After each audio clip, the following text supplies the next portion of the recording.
Poor to rich దీన్నే P4 అనే పేరుతో ఆంధ్రప్రదేశ్ రాష్ట్రంలో దేశంలో ఎక్కడా లేని విధంగా నారా చంద్రబాబు నాయుడు గారు ఆంధ్రప్రదేశ్ రాష్ట్రంలో ఎవరైతే సమాజంలో ఉన్నత స్థాయిలో స్థిరపడి ధనవంతులుగా ఉంటారో వాళ్ళందరూ కూడా అదే సమాజానికి తిరిగి ఇవ్వాలని, ఆ పేదల్ని ఆదుకోవాలని చెప్పేసి ఈ యొక్క P4 అనే కార్యక్రమాన్ని చాలా మంచి తలంపుతో ఈ యొక్క కార్యక్రమాన్ని అయితే స్టార్ట్ చేశారు. అయితే మొత్తానికి P4 నిన్నటి రోజున ఒక సంవత్సరం ముగించుకుంటున్న నేపథ్యంలో ఆ యొక్క వార్షికోత్సవంలో భాగంగా చంద్రబాబు నాయుడు గారు ఆ యొక్క సభలో పాల్గొనడం, అక్కడ కొంతమంది ఎవరైతే లబ్ధిదారులు ఉన్నారో వాళ్ళందరికీ సంబంధించి ఇంటరాక్ట్ అవ్వడం కూడా నిజంగా చాలా మందిని ఆనందానికి గురి చేసిందని చెప్పుకోవాలి. వాళ్ళ మధ్య జరిగిన సంభాషణ మొత్తానికి పూర్ టు రిచ్ అనే కార్యక్రమం గురించి కావచ్చు, నిన్న జరిగిన సభ గురించి కావచ్చు, మరిన్ని విషయాలు తెలుసుకోవడానికి మనతో ఉన్నారు సీనియర్ జర్నలిస్ట్ దుర్గా కుమార్ గారు.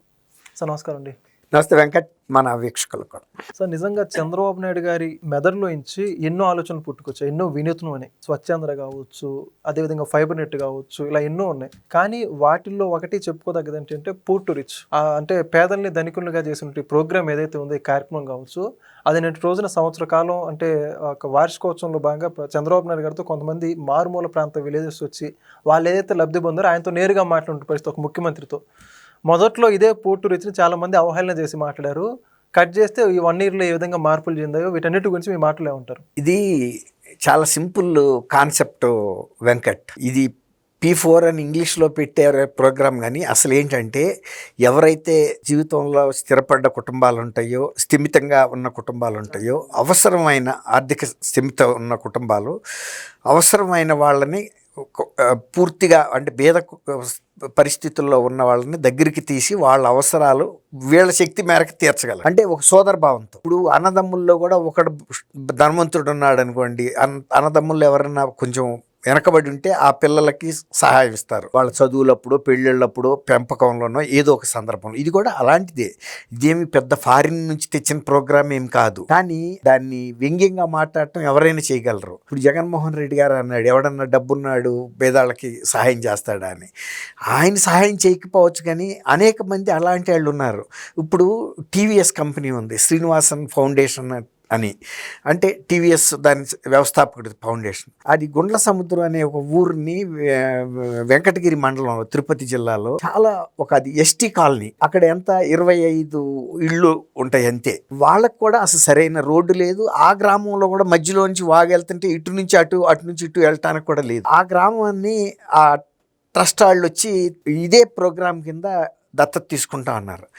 వాళ్ళు ఎంత వెనకబడి ఉన్నారంటే అసలు వాళ్ళు ఎవరో వచ్చి ఇక్కడ మనకి ఎందుకు చేస్తారు, చెయ్యరు, మనం ఎన్నో సంవత్సరాలుగా ఇట్లాగే బతుకుతున్నాము. వాళ్ళ చుట్టాలు ఇతర గ్రామాల వాళ్ళు కూడా వాళ్ళని వచ్చి హేళనగా మాట్లాడేవాళ్ళు అంట. మీకు ఒక ఊరికి రోడ్డు లేదు, ఒక పద్ధతి లేదు, ఏమి లేదు, ఒక ఇంటి నుంచి ఇంకొక ఇంటికి వెళ్ళటానికి దోవ లేదు, మీ ఇళ్ళు ఇలా ఉండయి అట్లా ఉండయి అని. అంటే వాళ్ళు అవమానం పడుతూ ఉండేవాళ్ళు అంట. మన బతికింతే అని, సమాజంలో మనం అయిపోయాం ఇట్లా అని. కానీ 3 నెలల పాటు ఆ ట్రస్ట్కి సంబంధించిన వ్యక్తులు వచ్చి వీళ్ళకి ఒక ధైర్యం ఇచ్చి, లేదు మేము చేస్తాం అన్న తర్వాత అప్పుడు వీళ్ళు ఈ ఎస్టీ వాళ్ళు వాళ్ళతో మాట్లాడటం మొదలుపెట్టారు. నమ్మకం కలిగింది వీళ్ళు ఏదో చేయటానికి. వీళ్ళు అక్కడ ఇంకోటి ఏంటంటే అక్కడ కిడ్నీ ప్రాబ్లమ్స్, చౌడు నీళ్ల మూలాన కిడ్నీ ప్రాబ్లమ్స్ కూడా వస్తున్నాయి. ఒక 3-4 చచ్చిపోయారు, చాలామంది సిక్ అయ్యారు. నిన్న మీరు అన్నట్టు వార్షికోత్సవం సందర్భంగా ఈ ప్రోగ్రాంలో బెనిఫిట్ అయిన కొంతమందిని చంద్రబాబు నాయుడు గారి ముందు మాట్లాడించడానికి ఒక కార్యక్రమం పెడితే ఒక ఎస్టీ మహిళ వచ్చి ఆమె చెబుతున్న తీరు చూస్తే మనం ఆశ్చర్యపోతాం.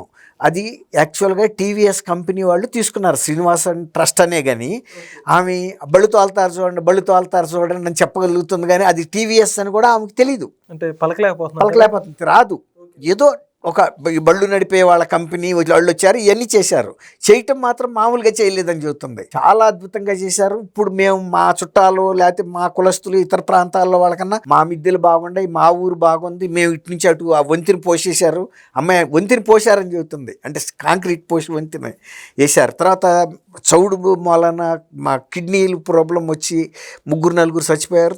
ఆమె భర్త కూడా కిడ్నీ బాధితులే. ఆ సమస్య ఉంటే ఆ రిపోర్టులు తీసుకొచ్చి వాళ్ళకి చూపిస్తే వాళ్ళు ఆ రిపోర్టులు చూసిన తర్వాత ఆ బోర్ వాటర్ని టెస్టింగ్ పంపించారు, అసలు ఇది పాటబుల్లా కాదా అని. అట్లా అనమాట. అయితే పంపించిన తర్వాత అక్కడ ప్రాబ్లం ఉంది.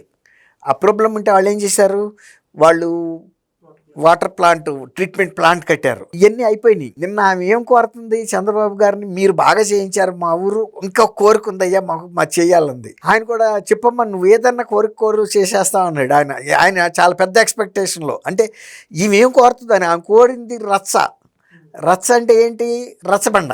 ఓకే, రచ్చబండ ఉంటే ఏదైనా ఊళ్ళో పెళ్లి పేరెంట్ లాంటివి చేసుకోవడానికి మాకు ఒక వసతి ఏర్పడుతుందని అడిగింది ఆమె. సో ఆ గ్రామంలో ఉన్న వాళ్ళందరూ ఒక వేదిక లాగా కట్టమని, ఒక దిమ్మ కట్టమని ఆమె ఉద్దేశం. ఒక దిమ్మ, ఏదైనా కూర్చొని అరుగు లాంటిది కట్టమని. ఏదన్నా మాకు మంచి చెడు ఉంటే అక్కడ పెళ్లి మాట్లాడుకోవటం, లేకపోతే చిన్న ఏదైనా మంచి చెడ్డ కార్యక్రమం చేసుకుంటాం. ఆయన అర్థం చేసుకున్నాడు ఈమె అడుగుతున్నది బహుశా వీళ్ళందరూ కలిపి ఏదన్నా పెళ్లి కళ్యాణం కమ్యూనిటీ హాల్. ఆమెకి తెలియదు కదా కమ్యూనిటీ హాల్ అంటాం. ఈమె అడిగింది రచ్చ. అడిగితే ఆయన ఈ వెండి అడిగితే ఆయన బంగారం ఇచ్చాడు. పర్వాలేదమ్మా 100-150 మంది మీరు ఉండి ఏదైనా పెళ్ళిళ్ళు వేడుకలు చేసుకోవడానికి నేను కమ్యూనిటీ హాల్ కళ్యాణ మండపం కట్టిస్తానని అప్పటికప్పుడే చెప్పేశాడు. కలెక్టర్ కూడా ఆదేశాలు జారీ చేశాడు. కలెక్టర్ కూడా చెప్పేశాడు వెంటనే కట్టండి ఆ ఊళ్ళో అని. కాబట్టి ఎందుకు ఆ ప్రోగ్రాం ఫెయిల్ అవుతుందండి? ఇవ్వటానికి చాలామంది వస్తారు. ఇప్పుడు అనేక పెద్ద కంపెనీలకి కార్పొరేట్ సోషల్ రెస్పాన్సిబిలిటీ కింద నిధులు ఉంటాయి. ఆ నిధులు ఇవ్వటంతో పాటు ఇప్పుడు ఇలా శ్రీనివాసన్ ఫౌండేషన్ ఉంది, అంటే దాని టీవీఎస్ వ్యవస్థాపకుడు, ఆయన పేరు మీద చేస్తే వాళ్ళకు ఒక తృప్తి కదా, మేము పలానా ఊర్లో పెద్ద ఆయన పేరు మీద చేసుకున్నామని. అలా చాలా కంపెనీలు వాళ్ళ కంపెనీ వ్యవస్థాపకుల పేరు మీద ప్రైవేట్గా సోషల్ రెస్పాన్సిబిలిటీగా ఇచ్చేది, అది ఇన్కమ్ ట్యాక్స్ ఆబ్లిగేషన్ చేస్తారు. అది కాకుండా కూడా బాగా వెనకబడిన ప్రాంతాల్లో ఇప్పుడు ఈమె అడిగింది రచ్చ, ఆమెకి వచ్చింది కమ్యూనిటీ హాల్. ఆమె ఎంత చిన్న విషయాన్ని ముఖ్యమంత్రి గారికి తీసుకొచ్చి ఎంత సంతోషంగా అడిగింది ఒక్కటి చేసి పెట్టమని. అసలు ఆయన కూడా ఇంకా ఎంత ఖరీదైంది అడుగుతుంది అనుకుంటే, కానీ అందరికీ పనికొచ్చేది అడిగింది, తను సొంతానికి అడగలేదు. తప్పకుండా చేయిద్దామని అప్పటికప్పుడు ఆదేశాలు ఇచ్చారంటే ఎప్పుడు ఆ గుండ్ల సముద్రం పరిస్థితి గతంలో ఎట్లా ఉండే ఇప్పుడు ఎట్లా ఉండే ఆ స్కీమ్ వల్లనే కదా వచ్చింది. అందులో వాళ్ళు ట్రైబల్స్ అంటే నేను అనుకోవటం యానాదులు అయి ఉంటారని నేను అనుకుంటున్నా. ఆ ప్రాంతంలో ఎక్కువ ఉంటారు వాళ్ళు. అలాంటి ట్రైబల్ దీని మీద చిన్న పల్లె అది 25 కుటుంబాలు మాత్రమే. అయినా కూడా మరి ఆ 25 కుటుంబాలని శ్రీనివాసన్ ఫౌండేషన్ వాళ్ళు వాటర్ ప్లాంట్ పెట్టారు, రోడ్లు వేశారు, బ్రిడ్జ్ వేశారు, లైటింగ్లు అన్నీ చేశారు. చెబుతుంది కదా, విద్యుత్ బల్బులు పెట్టారు. తర్వాత రోడ్డు ఇప్పుడు మా మిద్దెలు చూసి ఇతరులు అసూయపడుతున్నారని చెప్పి మొదట్లో వీళ్ళ గ్రామానికి వచ్చేలా ఇంత వెలుగు వచ్చింది మా ఊరికని. దానికి తోడు ఇవాళ కమ్యూనిటీ హాల్ కూడా పెట్టారనుకోండి, దానివల్ల ఇంకోటి ఏమవుతుందంటే ఈ మహిళల్లో ఏమన్నా జీవనోపాధికి సంబంధించినటువంటి శిక్షణ కార్యక్రమాలు కూడా అందులో తీసుకోవచ్చు. వాళ్ళకి స్కిల్ ఉంటుంది, కానీ దాన్ని ఎట్లా నేర్చుకొని దాన్ని డెవలప్ చేసుకోవాలనేది ఉండదు. ఇప్పుడు మల్టీపర్పస్ కమ్యూనిటీ హాల్ లాగా అది పనిచేస్తుంది అట్లా అనమాట. కాబట్టి జగన్మోహన్ రెడ్డి గారు హేళన చేసినట్టు ఆ కార్యక్రమం ఏమీ ఊరికే పోలేదు. నవ్విన నాపచేనే పండుతుంది అంటారు చూసారా. అట్లాగే ఇప్పుడు ఏ గ్రామాల్లో అయితే కనీస వస్తువులకి పూర్వం నుంచి అందుకోలేకపోయినాయో ప్రైవేటు పబ్లిక్ అది కూడా చెప్పింది. అందులో ప్రభుత్వం ఇందులో సహాయం ఉందని కూడా చెప్పింది. వాళ్ళు టీవీఎస్ బండ్లు వాళ్ళు చేశారు, మీరు చేశారు, చంద్రబాబు గారిని చూపించి మీరు చేశారు. కరెంట్ ఫెసిలిటీ అవన్నీ మీరేంచారు, వాళ్ళు చేయాల్సింది వాళ్ళు చేశారు. దానివల్ల మేమందరం కూడా సంతోషంగా ఉన్నాం. అయ్యా ఈ ఒక్కటి చేసి పెట్టి రచ్చది కూడా శాంక్షన్. అట్లా తలుసుకుంటే public, private, poor to rich participation కనుక ఉంటే ఇప్పుడు ఈ ఎక్స్ట్రా డబ్బులు ఎవరు కట్టుకెళ్ళిపోతారండి. ఇప్పుడు జగన్మోహన్ రెడ్డి లాంటి వాడు ఇంత గ్రీడీగా అంటే పేనాస్థానంగా ఉంటున్నారు, కానీ ఇన్ని లక్షల కోట్లు వచ్చినా ఇంకా తినాలని ఇవాళ చాలా కుటుంబాల వాళ్ళు, చాలా కంపెనీల వాళ్ళు కూడా వాళ్ళకుండే ఎక్సెస్ ఫండ్స్ని ఎంతో కొంత పొరుగాళ్ళతో మంచి కార్యక్రమాలకు పంచుకుందామనే ఉద్దేశం పెరిగింది. ఇవాళ మీరు చూడండి, దేవాలయాల దగ్గరను అక్కడ లేకపోతే బసవతారకం హాస్పిటల్స్ దగ్గర కానీ మీరు చూడండి ఎంతమంది తీసుకొచ్చి మంచి మంచి ఫుడ్ పేదలకి, రోగులకి ఇస్తున్నారు. ఎందుకంటే కరోనా వచ్చిన తర్వాత జీవితంలో దృక్పథం మారింది జనాలకి. మనం ఎంత సంపాదించినా ఏదన్నా జరిగిన రోజు ఎందుకు పనికిరావు ఈ ఆస్తులు, ఈ అంతస్తులను. తోటి వాడిని కాపాడి ఆదుకున్నప్పుడే మనకు విలువ, ఎంతో అంతో మనకు కూడా ఒక ముక్తి ఉంటుందని తృప్తి. కాబట్టి కొంతమంది జగన్మోహన్ రెడ్డి లాగా మారలేదేమో, కానీ చాలా సమాజంలో మార్పు రాబట్టికే ఇవాళ అంత చక్కటి కార్యక్రమంలో ఆమె 25 గ్రామాలకి ఒక కమ్యూనిటీ హాల్ శాంక్షన్ చేయించేసుకుంది నిమిషంలో. ఏదైనా ఒక మంచి కార్యక్రమం తలపెట్టినప్పుడు దాని ఫలితాలు వస్తాయండి. మనం ఏదైనా ఒక ఫలవృక్షం మన ఇంట్లో నాటి పోషించామనుకోండి, 1 ఇయర్లో 1.5 ఇయర్లో మనకు అది ఫలసాయం అందిస్తుంది. అంతేగాని ఆ చెట్టు నాటం మూలాన్ని ఏమొస్తుందని నిరాశావాదంగా మాట్లాడితే మనం ఇవాళ తింటున్న పళ్ళ చెట్లు మనం నాటామా? మన పూర్వీకులు నాటారు, ఎవరో నాటారు, మనం తింటున్నాం, అనుభవిస్తున్నాం సేమ్. మరి ఇంకోటి అంటే అక్కడ సభ మధ్యలో కూడా ఒక ముఖ్యమంత్రి హోదాలో ఉన్న చంద్రబాబు నాయుడు గారితో ఆవిడ మాట్లాడినటువంటి తీరు, వాళ్ళిద్దరి మధ్య సంభాషణ, అంటే చంద్రబాబు నాయుడు గారు ఆవిడతో మాట్లాడిన తీరు గతంలో ఎప్పుడైనా ఇలాంటి సందర్భం ఉండే, అంటే 2019 నుంచి గత పాలకులు ఏ విధంగా అంటారు? అసలు జగన్మోహన్ రెడ్డి గారిది అయితే మంత్రులకి అపాయింట్మెంట్ లేదు, ఎమ్మెల్యేలకి అపాయింట్మెంట్ లేదు, మనం చెప్పలా, వాళ్ళే చెబుతున్నారు. వెళ్ళి సజ్జల రామకృష్ణారెడ్డి గారిని, ధనంజయ రెడ్డిని కలవండి, కృష్ణమోహన్ రెడ్డిని కలవండి అని చెప్పి పంపించేసేవాడని. వాళ్ళ దగ్గర కూడా మేము, రాజా కూడా చెప్పాడు, జక్కంపూడి రాజా, మా టైం అంతా ఇక్కడే వృధా అయిపోతే మేము ఎక్కడికి వెళ్ళి ప్రజల్లో కలవగలిగాం, అందుకే మాకు ఈ ఫలితాలు వచ్చినాయి అని చెప్పాడు. అంటే ఎమ్మెల్యేల టైములు కూడా ఈ ఐఏఎస్ ఆఫీసర్ల దగ్గర పడిగాపులు కాసి మేము నష్టపడ్డామని చెప్పాడు. అదే మరి వాళ్ళ ఆమె ఒక అక్కలాగాను ఒక చెల్లిలాగా చంద్రబాబు నాయుడు గారితో స్వతంత్రంగా ఇంట్లో మాట్లాడుకుంటారు చూడండి, నులక మంచం మీద కూర్చుని కబుర్లు చెప్పుకున్నట్టుగా, అన్న నాకు ఇది ఇవ్వాలి అని కలబడి తీసుకుంది. అన్న నువ్వు అన్నీ చేసావు, ఆప్యాయంగా మాట్లాడు, అన్న నువ్వు అన్నీ చేసావు కానీ ఒకటి మాత్రం మాకు చేయాలి అంటే, ఏమో చెప్పు, నువ్వు ఏదన్నా అడుగు నేను చేస్తానంటే రచ్చ అని అడిగింది అంతే. అట్లా అది ఉండాలి ప్రజల మధ్యలో, పాలకుల మధ్యలో వాళ్ళు వేరు మనం వేరు అనే భావన ఉండకూడదు. ఆ స్వతంత్రం ఉన్నప్పుడే ఆయన కూడా ఎంత సంతోషించాడు. సొంత చెల్లికి చీర పెట్టినప్పుడు కన్నా కూడా ఇవాళ ఆమెకు అది శాంక్షన్ చేసినప్పుడు ఆయన కళ్ళల్లో ఎంత ఆనందంగా అనిపించిందండి. అసలు ఆమె అడిగిన తీరికే ఆయన ముచ్చటపడిపోయాడు.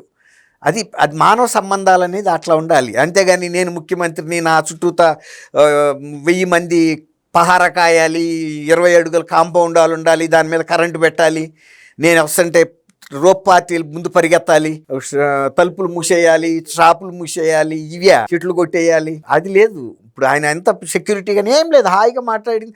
ఆమె కూడా నేను ఇంత పెద్ద ఆయన ముందు మాట్లాడుతున్నా అన్న భావనే లేదు, అసలు ఆ బెరుకే లేదు. వాళ్ళ వాడలో ఎలా మాట్లాడుతుందో అంత స్వతంత్రంగా మాట్లాడి నాకు కూడా చాలా ముస్టేసింది. నిజంగా నేను కూడా ఇట్లాంటి కార్యక్రమం ఇంత ఇదిగా ఎప్పుడు చూడాలి, ఏ ముఖ్యమంత్రి అట్లా కలిసిపోవటం. దాదాపు ముఖ్యమంత్రి చంద్రబాబు నాయుడు గారు ప్రతి కార్యక్రమంలో అంతే ఇంటరాక్ట్ అవుతారు వాళ్ళందరితో, వాళ్ళ ఇంట్లోకి వెళ్ళడం, భోజనం చేయడం, అందులో ప్రతి కార్యక్రమంలో కూడా వాళ్ళతో కుటుంబంలో పూజలు చేసి. ఇంకోటి ఏంటంటే పెన్షన్ ఇచ్చేటప్పుడు ప్రతి నెల మొదటి రోజున 1వ తారీఖు ఏదో ఒక ఊళ్ళోకి వెళ్ళి స్వయంగా ఇచ్చి వాళ్ళతో పాటు కూర్చుని టిఫిన్ తినటమో, కాఫీ తాగటమో, ఆ టీ కాస్తున్నప్పుడు ఆ పొయ్యి దగ్గర నుంచి వాళ్ళతో కబుర్లు చెప్పుకుంటా ఒక కుటుంబ సభ్యుల్లాగా వాళ్ళ కుటుంబాలను ఎవరేం చేస్తున్నారు, ఎవరికి ఏం అవసరాలు ఉన్నాయి అని కూడా అడుగుతున్నాడు. అట్లా అది కావాలి. దాని మూలన ఆ ఒక్క కుటుంబానికే కాదు, ఆ అవసరాలను బట్టి దాన్ని బట్టి ఆయన మనసులో ఎవరు ఏ వయసు వాళ్ళకి ఏమేమి అవసరాలు ఉన్నాయి అనే స్కీమ్స్ తయారు చేయడానికి ఉపయోగపడతాయి ఇంగ్రీడియంట్. ఇప్పుడు ఉచిత బస్సు పెట్టారు కదండి. జనరల్గా ఏంటంటే ఉచిత బస్సు అంటే ఆ మహిళలు ఎక్కేటప్పుడు ఆ రిబ్బన్ కత్తిరించేస్తారు, వాళ్ళని లాంటి డోర్లోకి వెళ్ళమంటారు, వెళ్ళిపోతారు. ఈయన అట్లా కాదు, ఒక బస్సులో ఎక్కి వెళ్ళి ఒకసారి దిగి అక్కడి నుంచి ఇంకోసారికి ఎక్కి వెళ్ళి వాళ్ళతో ఏమ్మా ఎట్లా ఉంది ఏంటని ఆ ముచ్చటించడం, వాళ్ళు ఎంత ఆనందంగా ఉంటుంది. అరే మనకు ఉచితంగా ఇవ్వటం పోవటం, పెద్దన్నలాగా వచ్చి ఒక పెద్ద కొడుకులాగా వచ్చి అన్నీ ఆప్యాయంగా పలకరిస్తున్నాడు. ఆ మానవతా సంబంధాలు ఉంటే అది ఎంత దూరమైన వెళ్తుందండి. నేను వేరు మీరు వేరు. నేను ముందు మాత్రం జగన్మోహన్ రెడ్డి చెప్పినంత మాటలు ఎవరు చెప్పలా. మన ప్రభుత్వం రానివ్వండి, మన ప్రజాప్రభుత్వం వస్తే ప్రజా రాజధాని నిర్మిస్తా అన్నాడు. ప్రజా రాజధాని ఎక్కడ నిర్మించాడు? బంద్ చేశాడు. ఆయన ప్యాలెస్ దగ్గర వెళ్ళటానికి వెళ్ళి రోడ్డును కూడా బంద్ చేసి పరిస్థితి. ఇల్లు పేదలు కూడా ఇల్లు ఖాళీ మొత్తం అవన్నీ రోడ్డు మీద ఎన్ని తీయించేశారు కాలువగట్టు మీద. అది చెప్పేదొకటి చేసేదొకటి అయితే జనం కూడా టైం వస్తుంది వెళ్ళి బటన్ నొక్కుతారు, చూపిస్తారు. బటన్ నొక్కారు, బటన్ నొక్కేటప్పటికి ఎక్కడ పడ్డాడు వెళ్ళి తెలీదు, ఎక్కడ పడ్డాడో కూడా దిక్కులు తెలియట్లా. అది ఎప్పుడైనా మనుషులతో ఉండే ఆత్మీయత సంబంధాలు మంచి ఫలితాలు ఇస్తాయి. మనం మనుషుల్ని లెక్క చేయకుండా నాకు లక్షల కోట్లు ఉన్నాయని విర్రవీగితే ఆ డబ్బులు మిగలొచ్చు కానీ జనబలం దొరకదండి అటువంటి నాయకులు. Thank you sir. Thank you Venkat. మన వీక్షకులు please subscribe to Leo news for more videos.